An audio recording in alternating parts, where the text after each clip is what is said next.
Görsəniz Ayşən harda oturub məni çəkir. Bütün onların yaşında. Ayşən apara mutfalara.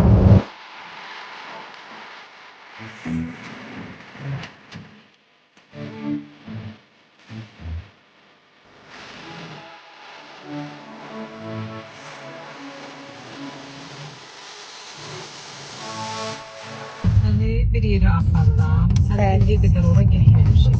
Bəli. Sən Midtown'a getmişsən də. Bəli. Bu da onun kimi bir yerdir ama bura biraz açıq yerdir. Olsa sen qaralmağı xoşlayırsan. Bəli. Bura güneş altında bir yerdir. Güneş. Güneşi seven insanların ruhu həmişə gözəl olur. Ayşən de görüm. De görüm. Bodrum xoşuna geldi. Sevdin Bodrum'u. Çox ruhum. Çünkü sen sevməmişdin ilk gələndə Bodrum'u. Bəli. Bu da sevdirə bildim. Bəli, bəli, getmək istəmirəm. Əslində bir şey deyim sizə əzizlərim. Mənlə kim hara ilk gedirsə oranı sevir.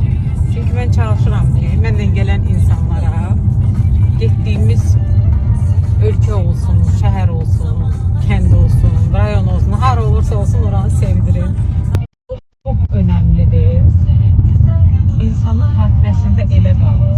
Görmə gözəl mənzərə var. Ayda.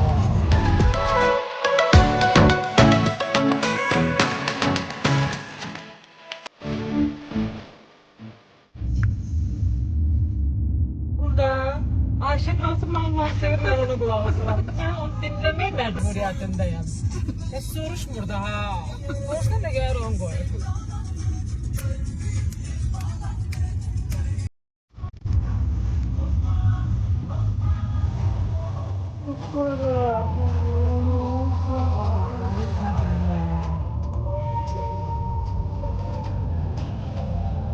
Çok güzel okuyor Nuran. Hangi çok güzel okuyor.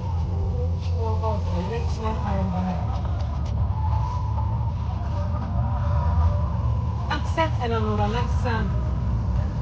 Emeğim heder gitme.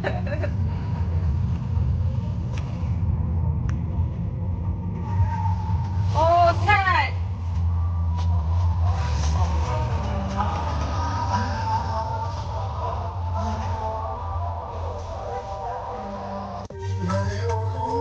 Çok memnunum. Sağ ol.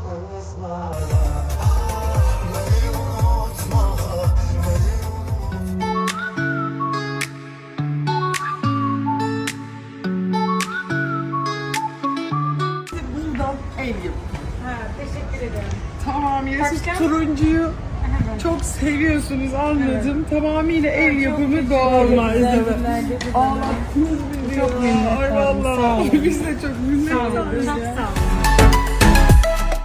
Demek bu mağazadan çıktım. Bu mağazada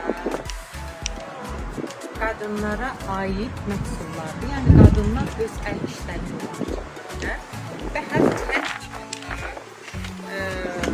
şiddet görmüş qadınlar öz uşaqlarını oxutmaq üçün və bu cür əl işlərindən olan çantalıqlar, aksesuarlar, bu cür şeylər hazırlayırlar və öz övladlarına təhsil haqqlarını ödəyirlər.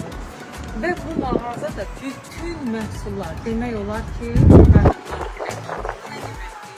qadına dəstək.